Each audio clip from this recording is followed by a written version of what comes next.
अस्सलाम वालेकुम। मेरा नाम महनूर चौहान है और मैं फातिमा जना मेडिकल यूनिवर्सिटी में फ़र्स्ट ईयर एमबीबीएस की स्टूडेंट हूँ।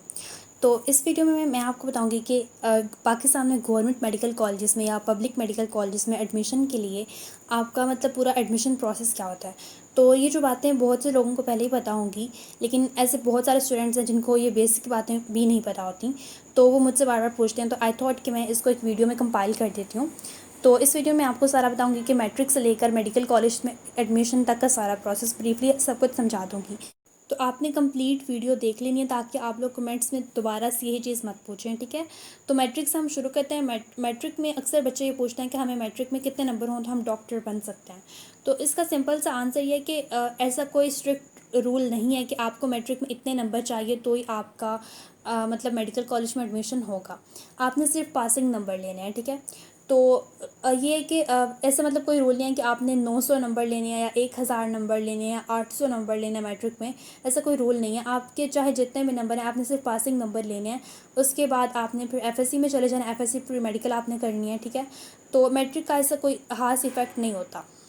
और ऐसे स्टूडेंट्स जिनके मैट्रिक में कम है और अभी वो लोग एफएससी कर रहे हैं, तो उनको मैं यही कहूँगी कि परेशान बिल्कुल भी नहीं होना।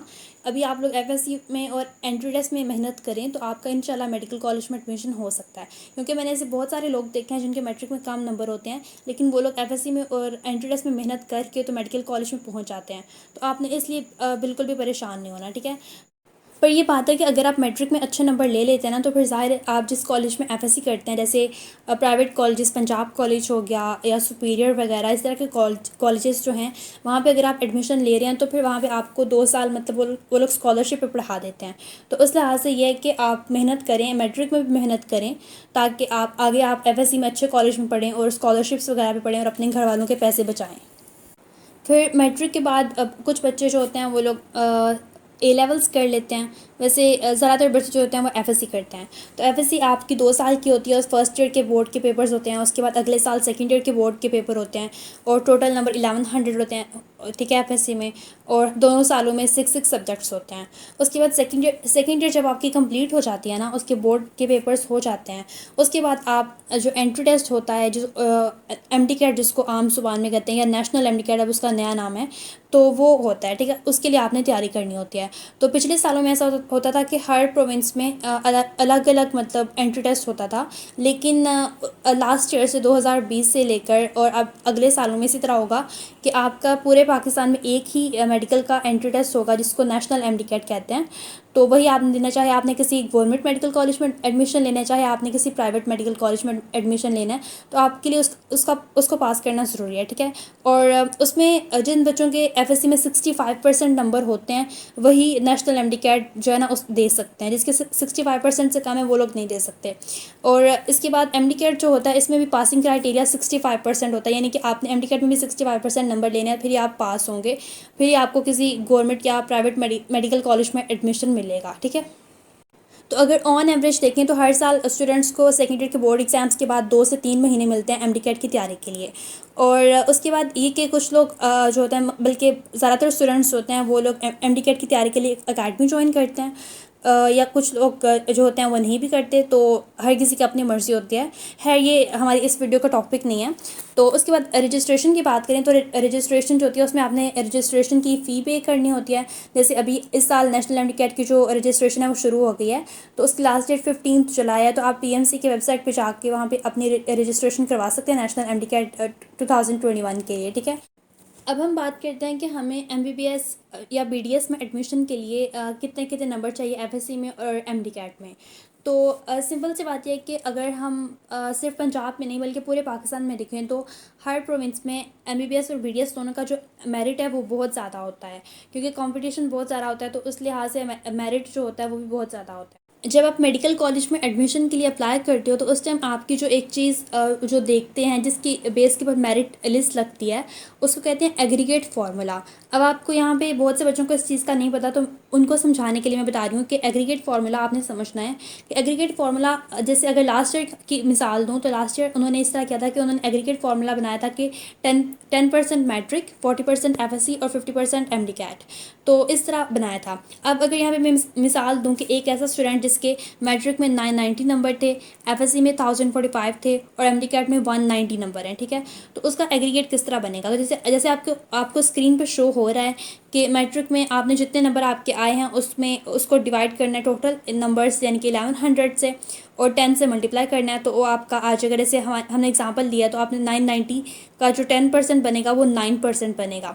उसी तरह एफएससी में अगर किसी के 1045 नंबर हैं तो उसका जो है 1045 को 1100 से डिवाइड करना है और फिर 40 से आप मल्टीप्लाई करेंगे तो ज़ाहिर आपका 38% आ जाएगा, ठीक है। एफएससी का 40% होगा, वो स्टूडेंट का 38% बनेगा। और एमडीकैट का देखें तो वो भी उस लिहाज से अगर 190 over total marks of MDCAT तो उसको 50 से मल्टीप्लाई करना है आपने और आपका 45% आ जाएगा। तो इस तरह अब आपने इन तीनों को ऐड कर देना, 38, 45 और 9 को, तो आपका जो टोटल एग्रीगेट बनेगा ना वो होगा 92%। तो 92% जो है आई थिंक इस साल अगर देखें तो सेफ़ जोन में होने के लिए, पंजाब की बात कर रही हूँ, तो सेफ़ जोन में अगर आपने होना है तो आपने 92% से ज़्यादा अपना एग्रीगेट बनाना है हर हाल में, फिर आपका गवर्नमेंट मेडिकल कॉलेज में एडमिशन हो सकता है। तो कहने का मकसद ये है कि ऐसी कोई कंडीशन नहीं है कि आपने एफएससी में आपके एग्जैक्ट इतने नंबर हों या एमडीकैट में एग्जैक्ट इतने नंबर हों तो फिर आपका एडमिशन होगा, ऐसा कोई रूल नहीं है। आपका जो टोटल एग्रीगेट है ना वो एफएससी, एमडीकैट और अगर फॉर एग्जांपल अगर वो मैट्रिक को इंक्लूड करते हैं तो वो सब मिला के आपका जो टोटल एग्रीगेट है वो आना चाहिए। आप मतलब अगर मेरिट पे आ जाते हैं तो फिर आपका एडमिशन हो जाएगा। तो अभी मैं आप लोगों को यही एडवाइस दूँगी, जैसे आप लोगों के एफएससी के एग्ज़ाम्स होने हैं तो आपने सिर्फ 3 सब्जेक्ट्स, 3 साइंस सब्जेक्ट्स के देने हैं, उसी की बेस के ऊपर आपके सारे नंबर लगने हैं। तो आप कोशिश करें, बल्कि अपनी जी जान लगाएं कि आपने उन 3 सब्जेक्ट्स में फुल नंबर लेने हैं, ठीक है। फुल नंबर लेंगे तो ऑटोमेटिकली आपके जो ओवरऑल स्कोर बनेगा ना एफएससी का वो बहुत अच्छा बन जाएगा। तो उसमें आपने टारगेट रखना है कि आपके 95% जो है आपने एफएससी में ओवरऑल नंबर लेने ही लेने हैं, ठीक है। और उसी तरह एमडीकैट में भी वैसे तो टारगेट आपने ये रखना है कि 100% आपने फुल स्कोर करना है, ठीक है। तो हर स्टूडेंट को ये चाहिए, जैसे कि आई रिमेंबर कि जब मेरा टाइम था तो मैंने भी अपने माइंड में कहीं ना कहीं यही सोचा था कि मैंने भी फुल नंबर लेने एमडीकैट में। तो आगे जितने भी आए वो आपकी किस्मत होती है, लेकिन आपने जो टारगेट है अपना वही उतना ही रखना है कि 100% नंबर लेने हैं। तो इस तरह आप कोशिश करें कि आप दोनों में 95% प्लस नंबर स्कोर करें, एफएससी में भी और एमडीकैट में भी, ताकि आपका टोटल एग्रीगेट जो है वो इंशाल्लाह बहुत अच्छा बनेगा और फिर आप मतलब ज़्यादा आप मेडिकल कॉलेज में एडमिशन का आपका ज़्यादा से ज़्यादा चांस होगा, ठीक है। तो मतलब अगर किसी की एफएससी में कम है तो उसको एमडीकैट में फिर उतनी सारा स्ट्रगल करनी पड़ेगी, उतने सारा नंबर लेने पड़ेंगे ताकि उसका जो टोटल एग्रीगेट है वो अच्छा बन जाए। और अगर किसी के एफएससी में ज़्यादा है तो उसके एमडीकैट में अगर थोड़े से कम भी हो जाते हैं तो फिर भी उसका मतलब चांस है कि उसका एडमिशन हो जाएगा, क्योंकि उसका एग्रीगेट जो है वो बैलेंस हो जाएगा दोनों से। तो उसके बाद ये कि आपने हर प्रोविंस में क्लोजिंग मेरिट जो है वो लास्ट ईयर का डिफरेंट है। अगर मैं स्पेसिफिकली पंजाब की बात करूँ तो हमारे यहाँ पे closing merit last year MBBS का था 91.6% और बीडीएस का था 91.5%। तो उसके अलावा जो टोटल मतलब हाईएस्ट एग्रीगेट था जो पंजाब में, दैट वाज 97% से ऊपर था। तो लोवेस्ट जो था वो 91.5 या 91.6% था। तो हर साल जो होता है ये मतलब ऊपर जाता है और हर प्रोविंस का अलग होता है। तो आप लोग अपने प्रोविंस का देख लें कि अगर आप पंजाब से नहीं हैं तो अपने अपने प्रोविंस का लास्ट ईयर का क्लोजिंग मेरिट चेक करें और उससे आपने ज़्यादा का टारगेट रखना है, फिर आपका चांस बनेगा कि आपका एडमिशन हो। तो आपने अपना टारगेट ये रखना है कि आपका जो टोटल एग्रीगेट है वो 92% से ऊपर हो, ताकि आप लोग सेफ़ जोन में आ जाएं। उसके बाद हम बात करते हैं एडमिशन प्रोसेस की। एडमिशन प्रोसेस जो होता है ये शुरू होता है जब आपका नेशनल एमडीकैट का रिज़ल्ट आ जाता है, उसके बाद आपका प्रोसेस शुरू होता है। तो नेशनल एमडीकैट के रिज़ल्ट आने के तकरीबन 1 महीने बाद या 2 महीने बाद हर जो प्रोविंस होता है ना, हर सूबे की जो गवर्नमेंट होती है वो लोग एक एडवर्टिजमेंट यानी कि एक इश्तहार देते हैं जो न्यूज़पेपर्स में भी आता है और सोशल मीडिया पे भी आता है। तो वहाँ से उसके अकॉर्डिंग फिर उसमें वो लोग एग्रीगेट फार्मूला जिसकी हम ऑलरेडी बात की, वो लोग हर साल मतलब वहाँ पे उसमें ज़रूर मेंशन होता है, उसके अकॉर्डिंग ही फिर एडमिशन्स होते हैं। तो लेट्स सी कि इस साल आप लोगों का क्या होगा। तो अभी कोई भी नहीं कह सकता कि क्या होगा एग्जैक्ट फार्मूला। तो ये जब आप लोगों का एडमिशन होगा ना एमडीकैट के रिज़ल्ट के बाद, तब फाइनल होगा कि हर सूबे का क्या क्या क्या अनाउंस होना है, ठीक है। तो जैसे पंजाब की बात करें तो पंजाब में हमारा यूनिवर्सिटी ऑफ हेल्थ साइंसेज जो यूएचएस है वो लोग अपना एडवर्टीज़मेंट देंगे, तो उसके अकॉर्डिंग ही फिर आपका एडमिशन होगा। तो उसके लिए फिर आप लोग अप्लाई करते हो, ऑनलाइन फॉर्म होता है, लास्ट ईयर भी ऑनलाइन था तो इस साल भी ऑनलाइन ही होगा। ऑनलाइन फॉर्म आपने अप्लाई करना होता है, उसकी फ़ी होती है, वो आपने फ़ी पे करनी है। जैसे कि लास्ट ईयर यूएचएस की फ़ी जो थी वो 600 थी मेडिकल कॉलेज में एडमिशन के लिए अप्लाई करने के लिए, ठीक है। तो उसके बाद फिर जब आप अप्लाई कर लेते हो, ऑनलाइन फॉर्म फिल कर लेते हो, तो उसके बाद कुछ दिनों बाद फिर आपकी मेरिट लिस्ट वगैरह लगती हैं और डिफरेंट कॉलेजेस की। तो एडमिशन के टाइम एक और जो इम्पॉर्टेंट बात होती है कि आप कौन से कॉलेज में जा रहे हो, ये कैसे डिसाइड होता है कि आपने अपनी ना, जब आप एडमिशन के लिए अप्लाई करते हो उस टाइम पे आपने अपनी प्रेफरेंस देनी होती है। कि जैसे पंजाब में हमारे पास 17 मेडिकल कॉलेजेस हैं और 3 डेंटल कॉलेजेस हैं। तो अगर आपने फिर उसमें ये भी चूज़ करना होता है कि अगर आप एमबीबीएस करना चाह रहे हो या बीडीएस करना चाह रहे हो। अगर आप एमबीबीएस करना चाह रहे हो ना, तो फिर आप सारे मेडिकल कॉलेजेस को प्रेफरेंस लिस्ट में ऊपर रखोगे और जो बीडीएस वाले कॉलेजेस हैं, जो डेंटल कॉलेज हैं, उनको सबसे नीचे रखोगे। और उसी तरह अगर आप बीडीएस करना चाह रहे हो तो फिर आप जो बीडीएस के 3 डेंटल कॉलेजेस हैं पंजाब में गवर्नमेंट सेक्टर में, एक लाहौर में, एक मुल्तान में, एक फैसलाबाद में है, तो वो आप उनको ऊपर रखोगे और जो मेडिकल कॉलेज हैं उनको नीचे रखोगे। तो इससे आपका ज़्यादा चांस होगा कि आपका बीडीएस में आए। तो ये सारा मतलब इस तरह प्रेफरेंस लिस्ट बनती है। एक क्वेश्चन जो स्टूडेंट्स मुझसे बहुत ज़्यादा पूछते हैं वो ये है कि क्या हमने एमबीबीएस और बीडीएस के लिए अलग अलग फॉर्म फिल करना होता है। तो इसका सिंपल सा आंसर ये है कि आपने एक ही फॉर्म जो होता है ना, एक ही फॉर्म आपने फिल करना होता है और एक ही बार आपने फ़ीस पे करनी होती है। तो उसके बाद आपका मतलब एक ही फॉर्म से आप एमबीबीएस और बीडीएस दोनों के लिए एट अ टाइम अप्लाई कर लेते हो। तो ऐसा कोई मतलब अलग अलग नहीं करना होता, आपने एक ही मरतबा करना होता है। और फिर उसके बाद जब आप अप्लाई कर देते हो उसके बाद आपका जो एग्रीगेट है, एग्रीगेट आपका टोटल बनता है, जैसे हमने पहले डिस्कस किया है उसके मुताबिक आपका जिस मेडिकल कॉलेज में एडमिशन मतलब आपका हो रहा होता है, जहाँ पे आपका बन रहा होता है, वहाँ पे आपका उस कॉलेज की मेरिट लिस्ट में आपका नाम आ जाता है।